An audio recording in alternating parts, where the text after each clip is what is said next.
कि आपको कौन कौन से प्रश्नों पर आपत्ति करनी चाहिए ताकि आपको वहां पर नंबर मिल पाए।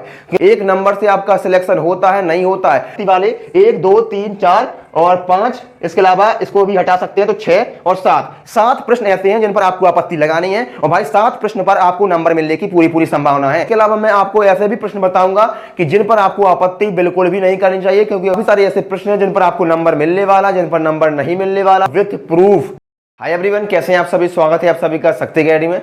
दोस्तों, कल बीपीएससी टीआरई 3.0 री एग्जाम की आपकी 28 अगस्त को आंसर की जारी की गई प्राथमिक शिक्षक भर्ती वालों की, और जब से आंसर की आई है तब से काफी लोगों का स्कोर अच्छा रहा, काफी लोगों का एवरेज रहा और काफी लोगों का स्कोर थोड़ा सा कम भी रहा, तो वो आपका अलग मैटर है। लेकिन जब से आपकी आंसर की आई है तब से काफी सारे ऐसे क्वेश्चन डाउटफुल बने हुए हैं कि आपको कौन कौन से प्रश्नों पर आपत्ति करनी चाहिए ताकि आपको वहां पर नंबर मिल पाए। क्योंकि दोस्तों कम से कम मैं आपको बता दूं 5 से 6 नंबर आपके बढ़ सकते हैं, 5 से 6 नंबर आपका कम नहीं होता है। एक नंबर से आपका सिलेक्शन होता है नहीं होता है, लेकिन यहाँ पर मैं 5 से 6 नंबर आपको बता रहा हूं कि 5 से 6 नंबर आप सभी लोगों के बढ़ सकते हैं। तो आपको कौन कौन से ऐसे प्रश्न हैं जिन पर आपत्ति करनी चाहिए वो मैं आपको बताने वाला हूं। इसके अलावा मैं आपको ऐसे भी प्रश्न बताऊंगा कि जिन पर आपको आपत्ति बिल्कुल भी नहीं करनी चाहिए, क्योंकि अगर आप उन पर आपत्ति करते हैं तो आपका समय भी व्यर्थ होगा, आपका पैसा ही व्यर्थ होगा, लेकिन उन पर आपको नंबर नहीं मिलेगा। तो काफी सारे ऐसे प्रश्न हैं जिन पर आपको नंबर मिलने वाला, जिन पर नंबर नहीं मिलने वाला है, तो वही मैं आपको इस वीडियो के माध्यम से बताने वाला हूं विथ प्रूफ।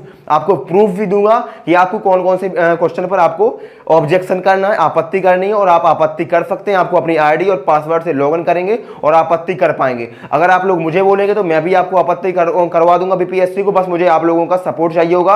वीडियो को शेयर जरूर कर देना। चैनल में पहली बार है तो चैनल को आप सब्सक्राइब कर लो, वीडियो को लाइक कर दो, और जितने भी आपके दोस्त मित्र यार हैं सभी लोगों तक इस वीडियो को शेयर जरूर कर दो, क्योंकि अगर आप लोगों को शेयर करते हैं तो उनको भी पता चलेगा भाई कि हमें कौन से क्वेश्चन पर आपको डाउट है और कौन से प्रश्न पर आपत्ति करनी चाहिए, जब जाके आपको नंबर मिलेगा।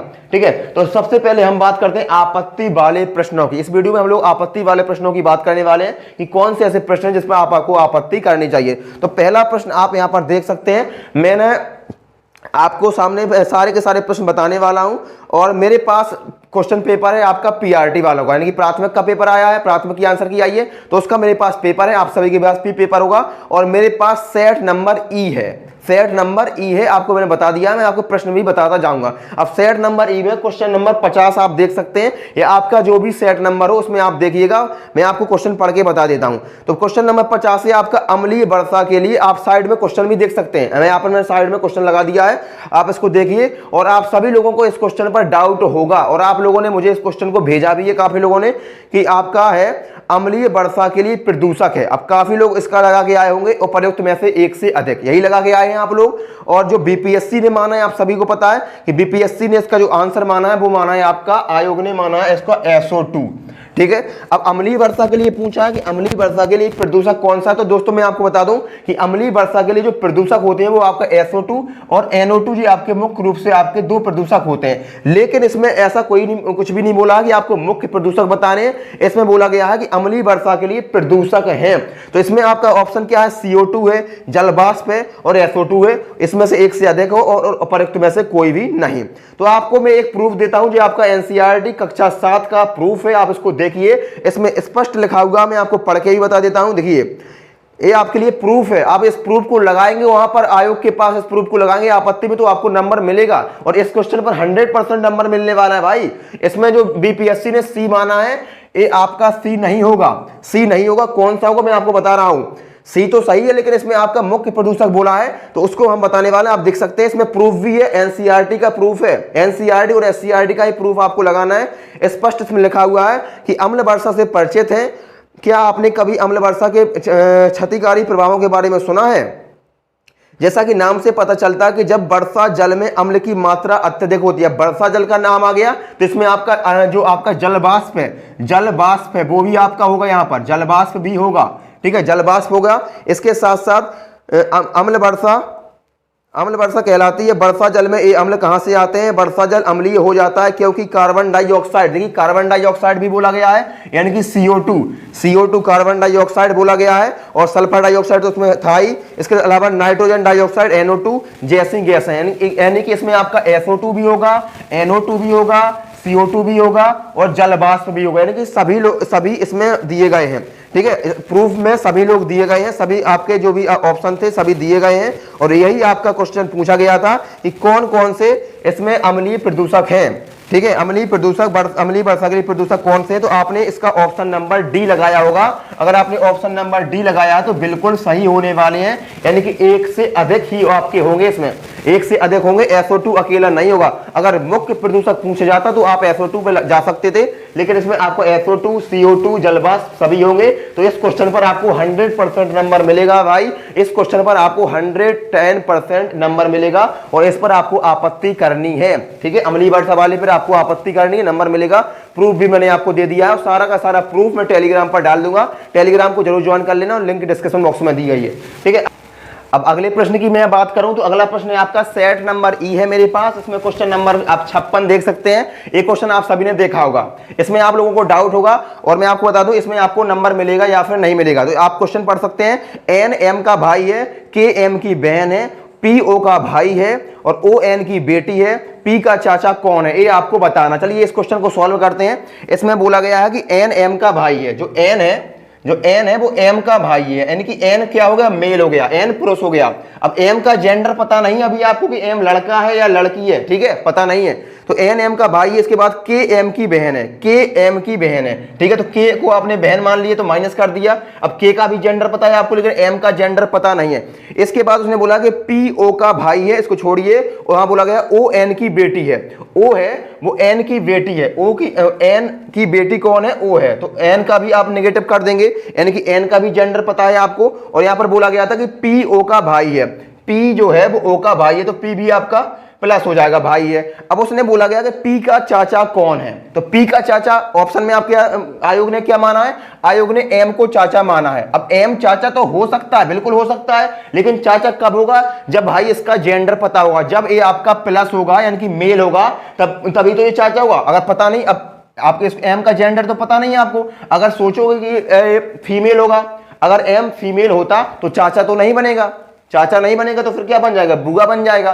तो आपको एम का जेंडर पता नहीं है, क्वेश्चन में एम का जेंडर नहीं बताया गया है कि एम पुरुष है या महिला है। तो 50-50% का चांस है भाई कि 50% आप एम पुरुष भी हो सकता है, महिला भी हो सकता है। अब आयोग ने कैसे कह दिया कि भाई एम पुरुष ही है, तो इसमें आपको नंबर मिल सकता है। इसमें भी आपका डाउट है तो इसमें काफी लोगों ने ई को लगाया है, यानी कि उपरोक्त में से कोई नहीं, उपरोक्त में से कोई नहीं को लगाया, तो इस पर भी आप ऑब्जेक्शन कर सकते हैं, क्योंकि एम का जेंडर आपको पता नहीं है, एम का जेंडर आपको पता नहीं है। तो आयोग ने लेकिन एम को माना है, लेकिन इसमें भी आप ऑब्जेक्शन कर सकते हैं, इसमें भी आपको नंबर मिलने का पॉसिबिलिटी है। ठीक है, एम का चाचा उसमें क्या बोला गया था, उसमें बोला गया था कि पी का चाचा कौन है, तो आयोग ने एम को माना है, लेकिन एम का जेंडर आपको पता नहीं है, तो काफी लोग इसको उपरोक्त में से कोई नहीं लगा के आए होंगे, तो इस पर भी आप ऑब्जेक्शन कर सकते हैं। इसके बाद सेट नंबर ई में मेरे पास अगला क्वेश्चन है, क्वेश्चन नंबर 67। आप इसको देख सकते हैं, साइड में क्वेश्चन को लगा देता हूं मैं। क्वेश्चन नंबर 67 को आप देखिए, इसमें क्या लिखा है। क्वेश्चन नंबर 67 में है, इसमें लिखा है वायुमंडल अपनी अधिकतम ऊर्जा किससे प्राप्त करता है। क्वेश्चन है क्वेश्चन नंबर 67, वायुमंडल अपनी अधिकतम ऊर्जा किससे प्राप्त करता है, दीर्घ पार्थिव विकिरण से या लघु पार्थिव विकिरण से या सूर्य से या इनमें एक से अधिक या इनमें से कोई नहीं। तो भैया 67 नंबर पे आयोग ने क्या माना है, आयोग ने माना है दीर्घ पार्थिव तरंग से, आपका इसको सही माना है आपका आयोग ने। लेकिन जो दीर्घ पार्थिव तरंग होता है या लघु पार्थिव तरंग होता है, वो किसका भाग होता है, वो सूर्य का भाग होता है। तो यहां पर आपका सही आंसर सूर्य होना चाहिए, सूर्य होना चाहिए। इसका जो सही आंसर अगर आपने सूर्य लगाया है, सूर्य इसका आपने सही आंसर लगाया तो बिल्कुल 100% सही होगा और इस क्वेश्चन पर भी आपको नंबर मिलेगा। तो क्वेश्चन नंबर 67 पर भी आपको ऑब्जेक्शन लगाना है, आपत्ति लगानी है, इस क्वेश्चन पर आपको लगानी है। ठीक है, तो इस पर भी आपको नंबर मिलेगा अगर आपने सूर्य लगाया है तो, क्योंकि जो दीर्घ पार्थिव तरंग जो आयोग ने माना है, और दीर्घ पार्थिव तरंग आपका सूर्य का ही भाग होता है। ठीक है, सूर्य से ही निकलती है आपकी दीर्घ पार्थिव तरंग, तो सूर्य इसका सही आंसर होगा। ठीक है, अगला क्वेश्चन है आपका क्वेश्चन नंबर 74। ठीक है। अब मैं इसको बताऊंगा कि आपको 74 पर ऑब्जेक्शन करना है या फिर नहीं करना है। तो 74 क्या है, आप क्वेश्चन देखिएगा, क्वेश्चन देखिएगा, थोड़ा सा फनी क्वेश्चन है। इसमें लिखा गया है कि बंगाल के विभाजन को किसके कार्यकाल में वापस लिया गया। अब बंगाल के विभाजन को भाई इसका जो सही आंसर आयोग ने माना है, हार्डिंग माना है, और हार्डिंग बिल्कुल सही है, हार्डिंग बिल्कुल सही है, लेकिन हार्डिंग द्वितीय था। वो कौन था, हार्डिंग द्वितीय था। तो अगर आप इस पर भी ऑब्जेक्शन लगाना चाहें तो लगा सकते हैं, लेकिन मुझे लगता नहीं कि इस पर आयोग नंबर देगा, क्योंकि हार्डिंग आप लोगों ने लगाया होगा, लेकिन जो हार्डिंग द्वितीय आपका सही आंसर होना चाहिए था। हार्डिंग द्वितीय इसमें नहीं लिखा है, इसमें सिर्फ हार्डिंग लगाया। तो अगर कोई इस पर भी ऑब्जेक्शन लगाना चाहे तो लगा सकते हैं, लेकिन मेरी मानिए तो इस प्रश्न पर ऑब्जेक्शन मत ही लगाइएगा। क्यों लगाएंगे, क्योंकि हार्डिंग इसका सही आंसर आयोग ने दिया है। लेकिन अगर आप सोचें कि हार्डिंग द्वितीय होना चाहिए था और आप इनमें से कोई नहीं लगा के आए हैं तो आप लगा सकते हैं, आप स्वतंत्र हैं। बकाया मेरी माने तो इस क्वेश्चन पर आप मत ही लगाइएगा। अगला क्वेश्चन है 76 नंबर। आप इस क्वेश्चन को देखिए, साइड में लगा देता हूं। यहां पर देख सकते हैं खाद्य श्रृंखला में कीट भक्षी पौधे के पौष्टिक स्तर का नाम बताना है आपको। अब जो आपके कीट भक्षी पौधे होते हैं, जैसे कि आपका नेफेंथस हो गया, घटपर्णी पौधा हो गया, जो आपके कीट भक्षी पौधे होते हैं जो कि कीट पतंगों को खा जाते हैं, ठीक है। अब इसका जो पौष्टिक स्तर पूछा गया है कि उत्पादक है, प्राथमिक उपभोक्ता है या द्वितीय उपभोक्ता है, तो आयोग ने जो माना है, आयोग ने इसको उत्पादक माना है। तो भाई लेकिन उत्पादक नहीं होता है, आयोग ने गलत माना, उत्पादक आपका नहीं होता है। जो आपका घटपर्णी पौधा होता है या नेफेंथस होता है, जो भी आपके कीट भक्षी पौधे होते हैं, वो आपका प्राथमिक उपभोक्ता में आता है, क्योंकि वो उपभोग करता है, कीट पतंगों को खाता है। तो वो उत्पादक नहीं होता है, वो उपभोग करता है। तो प्राथमिक उपभोक्ता इसका सही आंसर होना चाहिए। क्या होना चाहिए, प्राथमिक उपभोक्ता इसका सही आंसर होना चाहिए। तो जिसने भी प्राथमिक उपभोक्ता लगाया है इसको, वो इस पर ऑब्जेक्शन कर सकते हैं और 76 क्वेश्चन पर आपको 100% नंबर मिलेगा, ठीक है। खाद्य श्रृंखला में कीट भक्षी पौधे के पौष्टिक स्तर में आपको प्राथमिक उपभोक्ता सही आंसर होगा, ना कि उत्पादक। उत्पादक तो आपके हरे पेड़ पौधे होते हैं, जो पेड़ पौधे अपना भोजन स्वयं बनाते हैं, उनको आप उत्पादक कहते हैं। लेकिन जो आपका घटपर्णी पौधा होता है, नेफेंथस होता है, या जो भी आपके कीट भक्षी पौधे होते हैं, वो अपना भोजन स्वयं नहीं बना पाते हैं, वो आप दूसरे कीट पतंगों को खाते हैं, ठीक है। तो उनको आप प्राथमिक उपभोक्ता की श्रेणी में रखते हैं। तो इस पर भी आपको ऑब्जेक्शन करना चाहिए, इस पर भी आपको नंबर मिलेगा। अब एक क्वेश्चन और है आपका 44, यानी कि 44 नंबर। इस क्वेश्चन को देख लेते हैं, काफी लोगों का डाउट था इसमें। 44 नंबर पर भी डाउट था, इसको देखिएगा, साइड में आप देख सकते हैं। 44 नंबर मैं लगा देता हूं। 44 नंबर कहां गया, हाँ, एक क्वेश्चन रहा, इसमें आप देख सकते हैं कि पर्वतीय क्षेत्रों में पक्षियों की अधिकाधिक प्रजातियां किस जंगल में निवास करती हैं। अब इस क्वेश्चन पर भी काफी लोगों का डाउट था और आयोग ने इसका जो सही आंसर दिया है वो दिया है चीड़ के जंगल। 44 का कौन सा दिया, चीड़ के जंगल, और जो कि बिल्कुल सही है भाई।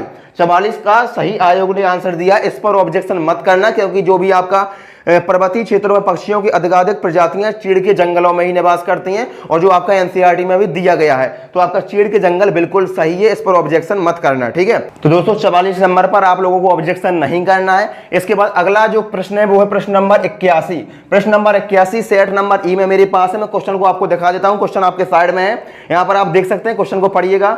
भारत के नए संसद भवन में सांसदों के निलंबन का रिकॉर्ड निम्नलिखित में से कौन सा था, ठीक है। तो सांसद जितने आपके निलंबित हुए थे उससे संबंधित प्रश्न पूछा गया है। इसमें ऑप्शन दिया गया है, डीएमके के 16 सांसद निलंबित हुए थे, टीएमसी के 13 सांसद निलंबित हुए थे, कांग्रेस के 41 सांसद निलंबित हुए थे, उपरोक्त में से एक से अधिक या कोई नहीं। तो आयोग ने जो इसका सही आंसर माना है वो माना है आपका डी, यानी कि एक से अधिक। लेकिन मैं आपको बता दूं, इसका जो सही आंसर होने वाला है वो आपको होने वाला ई सही होने वाला है, यानी कि कोई भी नहीं, उपरोक्त में से कोई नहीं इसका सही आंसर होने वाला। क्यों होने वाला है, क्योंकि जो सांसद निलंबित हुए थे वो आपके 146 सांसद निलंबित हुए थे टोटल, जिसमें से आपके डीएमके के थे, टीएमसी के थे और कांग्रेस के थे। तो कांग्रेस के इसमें कितना बोला गया है, कांग्रेस के 41 सांसद निलंबित हुए थे क्वेश्चन में बोला गया है, जबकि जो कांग्रेस के थे वो 59 आपके निलंबित हुए थे, 59 निलंबित हुए थे। तो आपका कांग्रेस वाला गलत हो जाएगा।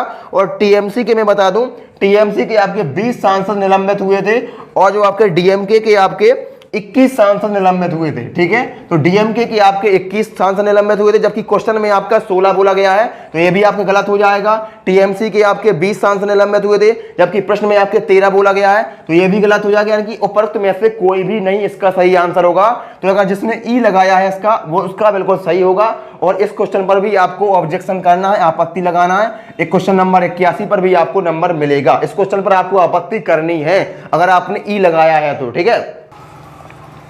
अब हम बात करते हैं अगले क्वेश्चन की। तो अगला प्रश्न आपका है प्रश्न नंबर 98, सेट नंबर ई में 98 आप देख सकते हैं मेरे पास ये क्वेश्चन है। और इस क्वेश्चन में भाई आप लोगों का बहुत ज्यादा डाउट है और काफी लोगों ने इस क्वेश्चन को मेरे पास भेजा टेलीग्राम पर। और इस क्वेश्चन में भाई काफी लोगों का डाउट है कि शीत ऋतु में तमिलनाडु के तटीय क्षेत्रों में वर्षा होने का कारण क्या है। इस क्वेश्चन का जो सही आंसर माना है आयोग ने, वो माना है लौटता हुआ दक्षिण पश्चिम मानसून। अब आप लोग इसमें डाउट में है कि दक्षिण पश्चिम मानसून तो लौटता हुआ कोई भी होता ही नहीं है, क्योंकि जो लौटता हुआ मानसून तो इसका सही आंसर है, लेकिन लौटता हुआ मानसून आपका उत्तर पूर्वी मानसून कहा जाता है। क्या बोला जाता है उसको? उत्तर पूर्वी मानसून बोला जाता है। और उत्तर पूर्वी मानसून बोला जाता है, जबकि उत्तर पूर्वी मानसून आपके ऑप्शन में ही नहीं है। तो काफी लोग इसमें ई लगा के आए हैं, लेकिन जो दक्षिण पश्चिम मानसून होता है उसी को आप उत्तर पूर्वी मानसून बोल सकते हैं। इसी वजह से आयोग ने इसको लौटता हुआ दक्षिण पश्चिम मानसून माना है, ठीक है। इसी कारण इसको दक्षिण पश्चिम मानसून बोला है। लेकिन जो अधिकतर आपने पढ़ा होगा इसको, तो दक्षिण लौटता हुआ दक्षिण पश्चिम मानसून इसको आपने कहीं भी नहीं पढ़ा होगा। इस वजह से आप इस पर भी ऑब्जेक्शन लगा सकते हैं, क्योंकि लौटता हुआ दक्षिण पश्चिम मानसून उसको डिनोट नहीं करते हैं। या तो उसको उत्तर पूर्वी मानसून कहते हैं या फिर सिर्फ कह देते हैं कि लौटता हुआ मानसून, लौटता हुआ मानसून सिर्फ कह देते हैं, लेकिन लौटता हुआ दक्षिण पश्चिम मानसून उसको नहीं कहते हैं। तो इस वजह से आप ऑब्जेक्शन लगा सकते हैं, लेकिन मुझे लगता नहीं है कि आयोग इस प्रश्न पर आपको आंसर देगा, नंबर देगा, क्योंकि लौटता हुआ दक्षिण पश्चिम मानसून को ही आप उत्तर पूर्वी मानसून कह देते हैं। इस वजह से उन्होंने लौटता हुआ दक्षिण पश्चिम मानसून माना है। लेकिन अगर आप ऑप्शन नंबर ई लगा के आए हैं, इनमें से कोई नहीं लगा के आए हैं, तो आप इस क्वेश्चन पर जा सकते हैं। लेकिन मेरी माने तो इस पर आप आपत्ति मत ही लगाइएगा, लेकिन लगाना चाहें तो आप भाई स्वतंत्र हैं। अब अगला प्रश्न है आपका क्वेश्चन नंबर 109। 109 पर भी काफी लोगों को डाउट है। चलो 109 देखते हैं, आप साइड में देखिएगा। 109 नंबर आपका क्वेश्चन रहा, इसमें क्या डाउट है। क्वेश्चन नंबर 109 में आप देख सकते हैं कि निम्नलिखित में से किस फसल को नदी में नहीं उगाया जाता। इस पर भी काफी लोगों को डाउट है। इस प्रश्न पर आपको ऑब्जेक्शन आपत्ति लगानी चाहिए या फिर नहीं। आप देखिएगा कि आपका पहला ऑप्शन है सिंघाड़ा, दूसरा है कलम और तीसरा है आपका मखाना। तो किस फसल को नदी में नहीं उगाया जाता। अब नदी की बात करें तो नदी का जो जल होता है वो आपका बहता हुआ जल होता है। तो इनमें से काफी लोग लगा के आए हैं ऑप्शन नंबर ई, ऑप्शन नंबर ई लगा के आए हैं कि इनमें से कोई भी फसल को नदी में नहीं उगाया जाता। ये सारी की सारी फसलें आपकी तालाबों में उगाई जाती हैं। लेकिन जो आयोग ने माना है वो आपका एक से अधिक माना है, एक से अधिक माना है। और आप लोग इसमें ई पर जा रहे हैं कि ना तो सिंघाड़ा होगा, ना कमल होगा, ना मखाना होगा। तब आप लोग इस पर भी आपत्ति दर्ज कर सकते हैं, इस पर भी आप आपत्ति दर्ज कर सकते हैं, इस पर भी आप आपत्ति लगा सकते हैं। क्योंकि आप जो नदी का जल होता है, बहता हुआ जल होता है, उसमें आपका ना तो सिंघाड़ा, ना कमल और मखाना नहीं उगाया जा सकता है। तो लेकिन आयोग ने इसका डी माना एक से अधिक को, और आप ई मान रहे हैं, तो आप इस पर भी आपत्ति लगा सकते हैं। भाई आप इसमें स्वतंत्र है लगाने के लिए। अगला क्वेश्चन है क्वेश्चन नंबर 133। इसको देखते हैं। क्वेश्चन नंबर 133 पर भी डाउट है। और 133 में क्या बोला गया है, आप साइड में देखिए क्वेश्चन को। इसमें बोला गया 133 क्वेश्चन है 133। हाँ, इस पर भी बहुत सारे डाउट हैं। आप प्रश्न को देखिएगा। निम्नलिखित में से कौन सा 3 मई 2023 से मणिपुर में जाति हिंसा का महत्वपूर्ण कारण था। जो मणिपुर में जो जाति हिंसा हुई थी उसका महत्वपूर्ण कारण पूछा है, कारण नहीं पूछा है, महत्वपूर्ण इंपोर्टेंट कारण क्या है मणिपुर में जाति हिंसा का। पहला ऑप्शन है इसमें कुकी समुदाय के लिए आरक्षित नौकरियों में मैतई समुदाय को हिस्सा दिया जाना। दूसरा है इसके मैतई समुदाय के पास संसाधनों की कमी। तीसरा है आपका मैतई समुदाय को जनजाति का दर्जा प्राप्त होना। अगला है उपरोक्त में से एक से अधिक, और उपरोक्त में से कोई भी नहीं। तो जो आयोग ने माना है एक से अधिक को इसमें सही आंसर माना है, यानी कि एक से अधिक को माना है। लेकिन आप इस पर भी ऑब्जेक्शन लगा सकते हैं, क्योंकि उसमें बोला गया महत्वपूर्ण कारण क्या था। तो भाई महत्वपूर्ण कारण आपका यही था कि मैतई समुदाय को जनजाति का दर्जा प्राप्त हो गया था। ये आपका महत्वपूर्ण कारण था। अगर जो भी भाई लोग इस पर महत्वपूर्ण कारण मतलब कि आप जनजाति का दर्जा वाला ऑप्शन लगा के आए हैं, तो आप इस पर भी आपत्ति लगा सकते हैं। लेकिन आयोग ने आपको एक से अधिक को माना है। वो आपको कौन कौन सा माना है, वो आपका है आरक्षित नौकरियों वाला माना है, और दूसरा आपका जनजाति का दर्जा। तो इस वजह से आपका इसको आयोग ने सही माना है। तो आप इस पर एक से अधिक को सही मान सकते हैं। लेकिन अगर आप इसमें महत्वपूर्ण कारण पूछें तो महत्वपूर्ण कारण आपका यही था कि जो आपका मैतई जनजाति थी उसको जनजाति का दर्जा प्राप्त हो गया था। इस वजह से आपका जाति हिंसा का यही कारण था। तो अगर आप ए वाला लगा के आए तो इस पर भी आप ऑब्जेक्शन लगा सकते हैं। ठीक है, मैं आपको नहीं बताऊंगा कि आपको इस पर ऑब्जेक्शन लगाना, क्योंकि आप इस पर ऑब्जेक्शन मेरे अनुसार तो मत ही लगाइएगा। लेकिन अगर आप लगाना चाहें और आप ए वाला ऑप्शन लगा के आए हैं, जनजाति वाला लगा के आए हैं, तो आप इस पर ऑब्जेक्शन लगा सकते हैं। ठीक है, लेकिन इसमें आपको नंबर मिलने के थोड़ा सा कम ही चांस है, ठीक है, रियलिटी बता रहा हूं, इस पर आप ऑब्जेक्शन मत ही लगाएं तो बेटर है। अगला क्वेश्चन है आपका 140 नंबर, और इस पर भाई बहुत ज्यादा डाउट है, बहुत ज्यादा डाउट है, और इस पर आपको ऑब्जेक्शन लगाना भी चाहिए। इस क्वेश्चन पर आपको नंबर मिलेगा, सभी लोगों को इस नंबर पर इस क्वेश्चन पर आपको नंबर मिलेगा अगर आप लोग इस पर ऑब्जेक्शन करते हैं तो। क्वेश्चन क्या है आप साइड में देखिएगा, इसमें बोला गया निम्नलिखित में से बिहार में सबसे पुरानी नदी घाटी, बिहार की सबसे पुरानी नदी घाटी आपको बतानी है। और आयोग ने क्या माना है, आयोग ने माना है दामोदर नदी घाटी। आयोग ने दामोदर नदी घाटी को बिहार की सबसे पुरानी नदी घाटी माना है। जबकि आपको क्या बताऊं मैं कि आपका जो SCRT है, SCRT में आपको प्रूफ भी आप देख सकते हैं, साइड में इसमें लिखा भी है कि जो सोन नदी है वो बिहार की सबसे पहली नदी घाटी है, जो कि आपकी 1874 में सोन नदी को माना गया है। सोन नदी SCRT किताब में दिया गया है सबूत के साथ, 1874 में बनी थी, और सोन नदी बिहार की पहली नदी घाटी थी। लेकिन अब एक चीज यहां पर ट्विस्ट है कि जो आपकी 1874 के समय आपका बिहार अस्तित्व में नहीं था, यानी कि बिहार और बंगाल आपका एक ही था, तो उस समय आपका सोन नदी बनी थी। लेकिन फिर भी आपकी सोन नदी को ही बिहार की पहली नदी घाटी, पुरानी नदी घाटी माना जाएगा। तो यहां पर आपको 100% नंबर मिलेगा सोन नदी वाले को। अगर आपने सोन नदी लगाई है तो इस पर भी आप ऑब्जेक्शन करिएगा, इस क्वेश्चन पर आपको नंबर मिलेगा, इस पर आप आपत्ति लगा सकते हैं, क्योंकि आपको प्रूफ भी दिया है। और आप प्रूफ देखिएगा, SCRT है, इसको मैं टेलीग्राम पर शेयर कर दूंगा, वहां से आप इसको देख सकते हैं, ठीक है। तो सोन नदी जिसने भी लगाया इस पर आपको आपत्ति कर सकते हैं, उसको आपको नंबर मिलेगा। अगला क्वेश्चन है आपका 143 नंबर। क्वेश्चन नंबर 143 में आपको दिखा देता हूं। क्वेश्चन नंबर 143 आप देखिएगा, इस पर भी काफी लोगों को डाउट था कि क्वेश्चन देखिएगा, किस क्षेत्र को चीन ने अपना पवित्र क्षेत्र होने का दावा किया है। अब इस पर भी डाउट था, काफी लोग इसको लगा के आए हैं तिब्बत, कि तिब्बत को चीन अपना पवित्र क्षेत्र मानता है। लेकिन ऑप्शन जो आपका आयोग है, आयोग ने ताइवान दिया है, और ताइवान आपका मैं बता दूं कि बिल्कुल सही है, ताइवान आपका सही है। तो ये इस पर क्वेश्चन पर बिल्कुल भी आपको डाउट नहीं है, ना इस पर आपको आपत्ति लगानी है, आपका सही आंसर है ताइवान, ये इसका सही है। अगला क्वेश्चन है आपका 149 नंबर, सेट नंबर ई में। क्वेश्चन मैं आपको दिखा देता हूं, क्वेश्चन आप देखिएगा, यहां पर उल्टे एवं सीधे दोनों प्रकार के पारिस्थितिकी पिरामिड किसमें पाए जाते हैं। इस पर भी आपको डाउट है, क्योंकि इसमें आप लोग लगा के आए हैं, काफी लोग जीव भार, जो भी जीव भार लगा के आए हैं उनको डाउट है। लेकिन मैं आपको बता दूं, इसमें आपका बिल्कुल सही आंसर दिया है आयोग ने कि इसका जीव भार भी होता है और आपका संख्या भी होता है, जीव भार भी होता है और संख्या भी होता है, यानी कि इसमें आपका एक से अधिक सही आंसर है। तो एक से अधिक आपका सही, तो आपका 143 और 149 में कोई भी आपका डाउट नहीं होना चाहिए। दोनों प्रश्न आपको दिखा दिए। अब जितने भी प्रश्न आपको डाउट वाले थे मैंने आपको बता दिया है, लगभग 1 2 3 4 5 6 7 8 9 10 11 12 13 क्वेश्चन मैंने आपको डाउट वाले बताए, जिन पर आप सभी को डाउट था। लेकिन 13 में से अब मैं आपको बता दूं कि आपको कौन कौन से प्रश्न पर आपको आपत्ति लगानी है, ठीक है। अब कौन कौन से प्रश्न पर आपको आपत्ति लगानी है। पहला तो था आपका अम्लीय वर्षा वाला, जो आयोग ने सी दिया है, इसमें आपको डी आंसर सही होना चाहिए, इस पर आप आपत्ति लगाइएगा, इस पर आपको 100% नंबर मिलेगा।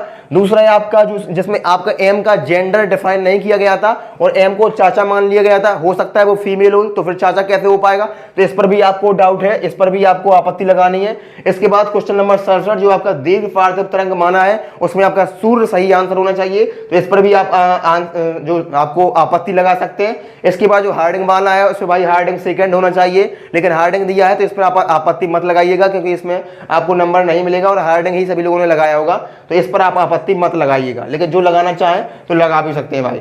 इसके बाद आपका जो उत्पादक वाला था कि भाई जो आपके कीटभक्षी पौधे होते हैं वो आपके उत्पादक होते हैं या फिर प्राथमिक उपभोक्ता होते हैं, तो प्राथमिक उपभोक्ता उसका सही आंसर होना चाहिए, इस पर भी आप आपत्ति लगा सकते हैं। उसके बाद जो क्वेश्चन नंबर 44 था आपका कि जो आपका जंगल वाला था, चीड़ के जंगल वाला, तो वो बिल्कुल सही आंसर है उसमें, उस पर आपको आपत्ति नहीं लगानी है, उस पर आप आपत्ति मत करिएगा। इसके बाद क्वेश्चन नंबर 81 था आपका कि आपका जो निलंबित सांसदों वाला था, इस पर आपको बिल्कुल आपत्ति लगानी है, क्योंकि इनमें से कोई नहीं था आपका और आयोग ने इसका डी दिया है। इसके बाद लौटता हुआ मानसून आपका भाई कहीं ना कहीं आपका लौटता हुआ दक्षिण पश्चिम मानसून माना है, तो इस पर आप आपत्ति लगा सकते हैं, लेकिन मुझे लगता नहीं कि इस पर आप आयोग इस पर नंबर देगा, क्योंकि लौटता हुआ दक्षिण पश्चिम मानसून को ही उत्तर पूर्वी मानसून या लौटता मानसून कहा जाता है, लेकिन दक्षिण पश्चिम मानसून वहां पर मेंशन नहीं करना चाहिए था, ये गलती आयोग की है। इसके बाद क्वेश्चन नंबर जो क्वेश्चन नंबर 109 था, एक से अधिक वाला, और यह था आपका नदी में कौन सा नहीं उगाया जा सकता, तो इस पर भी आप आपत्ति लगा सकते हैं।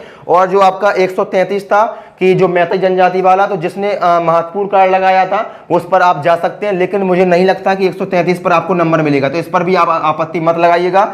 इसके बाद 140 पर, यानी कि जो दामोदर नदी घाटी जिसका सही आंसर माना है और आप लोग सोन नदी लगा के आए हैं, तो इस पर भी आपको आपत्ति करनी है, इस पर बिल्कुल नंबर मिलेगा। इसके बाद 143 नंबर, यानी कि जो चीन किसको अपना पवित्र क्षेत्र मानता है, तो ताइवान को, बिल्कुल सही आंसर दिया है, इसमें कोई भी डाउट नहीं होना चाहिए। एक और था आपका जो आपका पिरामिड वाला, तो उसमें भी आपका 1 से अधिक है, ये भी आपको बिल्कुल सही आंसर दिया है, इस पर भी आपको आपत्ति नहीं होनी चाहिए। तो इतने प्रश्न आपके हैं आपत्ति वाले, 1 2 3 4 और 5, इसके अलावा इसको भी हटा सकते हैं, तो 6 और 7 प्रश्न ऐसे हैं जिन पर आपको आपत्ति लगानी है। और भाई 7 प्रश्न पर आपको नंबर मिलने की पूरी संभावना है। अगर सोचिए 7 नंबर आपके बढ़ जाते हैं तो आपका स्कोर कहां से कहां पहुंच जाएगा, 1 नंबर से सिलेक्शन रुक जाता है, और यहां पर तो 7 नंबर आप लोगों के बढ़ रहे हैं। तो आप लोगों को ऐसे प्रश्नों पर आपत्ति लगानी चाहिए। इसके अलावा जो भी आपको लगता है कि भाई और भी कोई प्रश्न हो सकता है और उसका सबूत भी आपके पास है, तो वो प्रश्न भी आप मुझे टेलीग्राम पर भेज सकते हैं। टेलीग्राम की लिंक आपको नीचे डिस्क्रिप्शन बॉक्स में मिल जाएगी, कमेंट बॉक्स में भी मिल जाएगी। तो टेलीग्राम को ज्वाइन करिए, फॉलो करिए, और वहां पर आप मुझे वो क्वेश्चन सबूत के साथ भेज सकते हैं। या फिर भी आपको डाउट होता है तो आप क्वेश्चन को भेजिए, सबूत भी नहीं है तो भी आप भेज सकते हैं, टेलीग्राम पर भेजिएगा। और जो भी आपको प्रश्न थे मैंने आपको बता दिए, इन प्रश्न पर आप आपत्ति लगा सकते हैं, और आपत्ति के लिए मैं भी आपको हेल्प कर दूंगा। आप लोगों को क्या करना है, तो आपको मेरे टेलीग्राम चैनल को ज्वाइन करना है, व्हाट्सएप, और इसके अलावा हमारे यूट्यूब चैनल पर पहली बार आए तो चैनल को सब्सक्राइब कर लो, वीडियो को शेयर कर दो, और हम लोग मिलते हैं अगली वीडियो में। तब तक के लिए आपका बहुत बहुत धन्यवाद।